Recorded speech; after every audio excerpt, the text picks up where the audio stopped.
When I started to understand that many of the ways that people in my life were treating me or the things they were saying to me that I was finding upsetting were just projections of their own anxiety, it took the emotional charge, the emotional reaction way down for me. And I stopped taking things as personally or being as offended or upset or hurt because I started to really understand that what they were doing and saying was not about me. It was just a projection of their own unmanaged mind, their own unmanaged anxiety that they were then putting onto me. And it just allowed me to have that space and separate myself from it and not get so upset about it.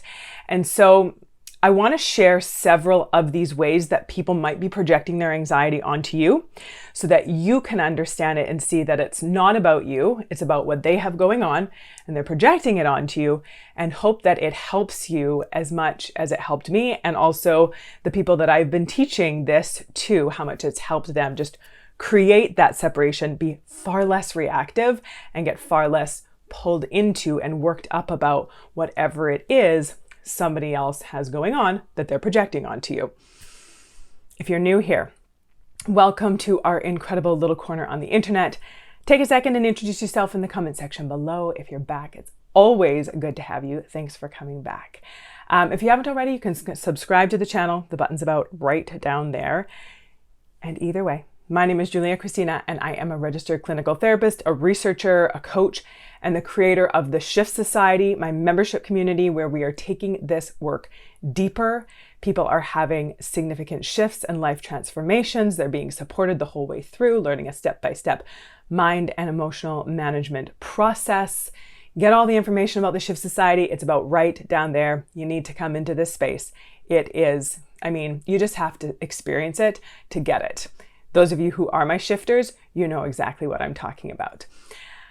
I help heart-centered humans break through the crap that is holding them back so that they can like themselves and their lives more every day. And the more we understand that the way that people treat other people is a projection of their own internal experience, the easier it gets for us to not get so worked up about and pulled into what that is. And it makes it easier for us to manage our own minds and emotions when we're not getting pulled into the mismanagement of somebody else's mind and emotions. So when it comes to someone who is projecting their anxiety onto you in the ways that they are treating you or talking to you, it's not always so obvious that anxiety is at the root of it. Because when we think of someone who struggles with anxiety, we have that kind of stereotypical view that's not entirely accurate at all, but we do have this kind of stereotypical view of someone who is really jittery, someone who, is maybe kind of fidgety, who talks really fast, who is like stressing and worrying about things a lot, who kind of has this intense sort of energy, this sort of anxious energy around them that you can kind of feel when you're in the midst of them. But that's just the stereotype. Anxiety can show up in so many different ways, and someone can also be struggling a lot with anxiety and it not show up obviously on the surface at all. So when it comes to these ways that people might be treating you, things that they might be saying to you, or how they might be acting around you, and it's having a negative impact on you, know that when I talk about these 6 ways that it can show up, that it's likely rooted in anxiety. So the first way that someone can be projecting their anxiety onto you and it's having a negative impact on you is when someone is trying to control you. Control and the desire or need for control is a manifestation of anxiety. And so you're going about doing your thing, living your life, and for one reason or another, that is making somebody else feel anxious. And then they think that if they can control you to be a certain way, to act a certain way, to make certain decisions, that it will help to ease their anxiety. So this would look like someone who is trying to make your decisions for you, telling you why you're making the wrong decision often, Maybe they are trying to influence your decisions in an aggressive way, like you should do this, you shouldn't do this, what are you thinking? Or they're doing it in a more passive aggressive way, like, oh, are you really sure about that? Are you, do you really think that that's the best idea? And you can feel the difference between someone who is offering you feedback because they're genuinely concerned about your well-being and they want the best for you, versus somebody who is feeling anxious about your choices and they are trying to ease their own anxiety by trying to get you to do what they think you should do. And you can feel the difference, right? It feels icky when someone is trying to get you to do something a certain way, or they're, trying to talk you out of something because it would be better for them, right? It would help them feel more in control versus something that is genuinely good for you.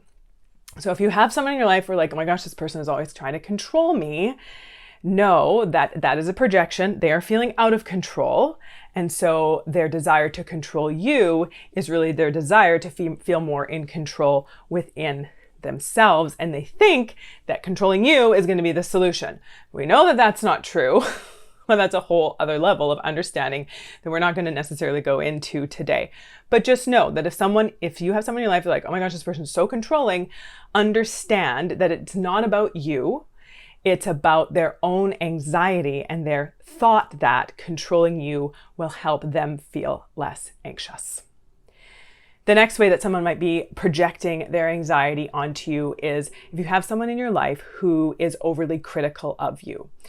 Again, criticism is often a desire to control. So similarly to this control one, when someone is criticizing you and saying you should do this, you shouldn't do this, or what's wrong with you, or why you're doing this, and they're trying to change you, they're trying to make you be a certain way so that they can be okay.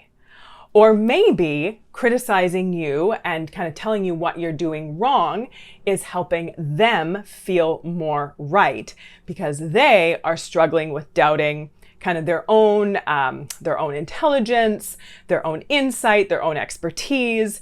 And so they are feeling anxious about themselves and so are trying to put you down to make themselves feel better.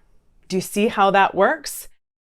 So how this can show up is when someone is telling you what you should be doing or what you shouldn't be doing and why what you're doing isn't good enough or it's wrong. And more often than not, these are things that you're doing that do not have a direct impact on them.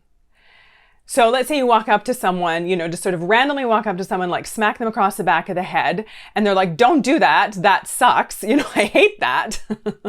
That's not them being critical of you. That's them, saying, don't do that. I don't like it. That's them, because that actually has a direct impact on them. But let's say that you are getting ready for a vacation, a road trip somewhere, and you are packing the car, and then your partner or another family member or another person, a friend that you're traveling with, comes out and is like, oh, like you shouldn't have packed it like that. You should have done this and you should have done that. Whereas how one packs the car really doesn't matter. But someone has their idea, right? Like their own sort of like perfectionist idea of how something should go, and it not being that way is making them feel anxious. And so then they're telling you why you did something wrong, even though you didn't, because it's just an arbitrary event. Packing a car there's no, sign from the universe that there's like one right way to pack a car. But that it not being the way that they think it should be is creating anxiety in them. So now they're telling you why you did it wrong. Do you see how that works? Where it's only in their thoughts that this thing is impacting them. How a car is packed is not going to actually impact them, but it's their idea of how it should be done that is creating their own distress, their own anxiety, and then they're projecting that on to you.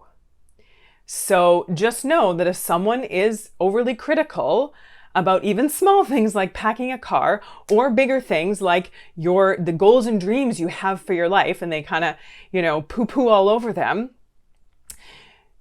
and those goals and dreams don't actually affect them, know that at the root of it, most likely is their own anxiety. So then another way that someone can be projecting their anxiety onto you is if they are constantly or very frequently checking in on or checking up on you. And again, this one can start to feel really controlling if someone is always checking in and being like, what are you doing? Where are you? What's going on? What's happening? Is everything okay? Are you okay? Right? And it's like this sort of constant stream of messages, of emails, of text messages, of phone calls, or whatever that is, where you can kind of feel the heaviness of their anxiety, where it's not just like a genuine investment in your well-being or concern for your well-being, where, you said you were going to be somewhere at a certain time and you're not there and it's half an hour later. And then they're like, hey, just checking in to make sure everything's okay. You're not here yet. Is everything all right? That's different than someone who is kind of always checking in, and it's kind of, you can feel that it's loaded with this anxiety and it doesn't feel good. And so instead of getting all worked up about it and all upset about it and being like, this person doesn't trust me, or this person doesn't think that I'm competent or capable, and they're always checking in on me to make sure that I'm okay because they think I'm incompetent or inept, or, whatever that is, whatever reaction you're having because of that, just know that it's because of their own anxiety and it has nothing to do with you. They are feeling anxious, and for a number of reasons, think that knowing what's going on with you is going to help them feel less anxious. But again, it's just a band-aid. It's not actually dealing with the problem. It's just offering this momentary this moment of relief for them. But then a minute later, the fear and the anxiety pop back up again, and the behavior of checking in or checking up on comes out. Then another way that somebody can be projecting their anxiety onto you is if they get really volatile when you don't do something the way that they think you should be doing something. So let's say a friend texts you, or a loved one or a partner, whoever texts you, and then you don't, for whatever reason, any number of reasons, you don't text them back immediately, or kind of within the time frame in their mind that they think is an acceptable or reasonable amount of time to text someone back. And then if you don't kind of follow that rule that they have just made up in their head without even probably mentioning it to you, and you don't follow that rule, then they get really angry, right? They might get really reactive, like, what are you doing? Why are you texting me back? What's wrong with you? You're so inconsiderate. You're so selfish, whatever that is. Like, they just kind of have this really intense reaction. You're like, oh, what? No, I just left my phone in the other room. This wasn't like a personal attack. But for them, they might be feeling really anxious. They might have some fear of abandonment going on there. They might just have some anxious attachment issues in and of themselves from like childhood stuff or whatever it is. But, you not doing something the way that they think it should be done triggers their anxiety, and then they can get very reactive to that. Or let's say that you make plans with a few friends and not intentionally at all, you forget to include this one person. Maybe you just ran into a couple friends when you were out and about and you're like, hey, we should get together. That other person wasn't there. It didn't cross your mind to like go out of your way to invite them. They find out about the event and then they get really angry with you and they explode on you or get really volatile or criticize you. And know that that's because of their own anxiety. They are feeling like it's intentional, that you don't love them, that it's on purpose. And so it's bringing up their own anxiety. And then their reaction, there's how they're expressing that anxiety, is by being really aggressive or volatile with you. So if someone is having like a seemingly disproportionate reaction to an event, right? Where you're like, I really didn't think this was that big of a deal. What's going on here? You seem really upset about it. Understand that this is a projection of their own anxiety. And then another way someone can be projecting their anxiety onto you is if you find that they often try to talk you out of any decision or behavior that involves some kind of risk. Now, I'm not talking about high-risk behaviors, like maybe you're thinking about going tightrope walking on a 6-story building with no safety net underneath, and that's your first time ever tightrope walking. Someone might be quite justified in trying to talk you out of that. But I'm talking about like these lower risk behaviors where your life is not actually, no pun intended, on the line. But let's say you're thinking about going back to school to get more education, or just to pursue an area of interest that you want to pursue, or you're thinking about having a career change, or starting your own business, or going water skiing for the first time.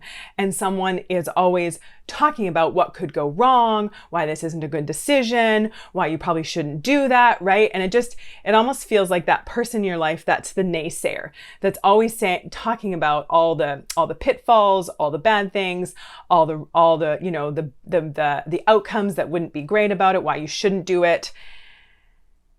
And understanding that is their own anxiety that they're projecting onto you. Because often what anxiety does to the brain is immediately when a decision is being made or some kind of change is being made, that the anxious brain all of a sudden goes to all the terrible things that could happen. And then that's what they're thinking about. Their brain is automatically thinking about all the terrible things that could happen. And then they are expressing that to you instead of doing their own work to manage their own fears and anxieties and kind of keeping that to themselves while they sort it out, instead of trying to control your behaviors so they don't have to think about what could go wrong. Do you see how that is? How they're trying to like make you do something a certain way so that they don't have to feel anxious, instead of them just working on managing their own minds and kind of doing that for themselves instead of putting it on to you. And then this other way that someone can be projecting their anxiety onto you. And just as an aside, this can be a really tough one. And I've heard from many clients and several members of the Shift Society, when they've had someone in their life like this, how difficult this can be, is when you have someone in your life who doesn't want you to have basically any other relationship with anyone else other than with them. So this can look like a partner who doesn't want you to have any friends. This can look like a friend who doesn't want you to have any other friends. They don't want you to have any other relationship with anyone else other than with them. And if you try to, then maybe they lay guilt trips, maybe they accuse you of being selfish, maybe they start to get really upset and start to cry and say, well, it's because you don't love me, you don't care about me, why do you need other people in your life, why am I not enough for you? Right? And so knowing that this is because of their own anxiety, and often it comes from a fear of abandonment, and that's where that anxiety is coming from, but then projecting that onto you and them thinking that by you not having anyone else in your life, that it's somehow going to solve their problem of those attachment issues, instead of them doing their own work on their attachment issues so they can, and also like on their self-esteem and their sense of self-worth, so that they can believe that you can love them and find them valuable and not be ready to just like abandon them when the next kind of interesting person or shiny object comes along, right? They believe in themselves enough to believe in their own worth, that they are worth you investing in and loving and creating a relationship with, and that somebody else that they want to also spend time with is not an immediate threat to that. And so them dealing with their abandonment stuff, them dealing with their attachment stuff, them dealing with their sense of self-worth stuff, instead of trying to control you and keep everyone else out of your life in a way to keep you in their life. Which one of these do you notice showing up a lot? Is it a few of them? Is it one of them? Are you like, oh my gosh, that is what's happening? That is what I hope from this video, is that you will see that these behaviors that other people are engaging in around you or directing towards you is a projection of their own anxiety. And when you understand that, being able to take things less personally, be less reactive to stuff, get less kind of caught up in the entanglement of their behaviors and of whatever they're saying or doing, and not get so like worked up about it and creating a whole thing about it, not you getting really down about it and taking it on and it really like ruining your day or just becoming a big kind of burden in your life. Knowing that it's not personal, it's projection. And then doing what you need to do to work that out. This is the work we do in the Shift Society. We start to understand what's really going on in our lives when we're struggling. It's not always so clear cut. Often we have to do some digging to really see what the root is and actually kind of know what is happening, and then doing the work to undo that so that we can redo whatever areas in our lives that we're struggling with into an existence that does not include having to struggle with that thing. So we break it down, we work it out, we rebuild it so that you can live more fully and freely as yourself every single day and be creating the life that you want and having the connection and the relationships that you want and going for the things that you want. We're getting rid of the crap that holds you back. So you can get more information about the Shift Society in the description below, and then also grab my 10-minute guided mindfulness exercise. This is going to be a really important one, or it is a really important one, to stop getting so caught up in your thoughts and in your emotions and just being as reactive. This exercise will teach you how to be less reactive, stay more calm, be more grounded when whoever or whatever is going on around you. So make sure you grab that. Always good to have you here. Subscribe to the channel if you haven't. And until next time, take good care.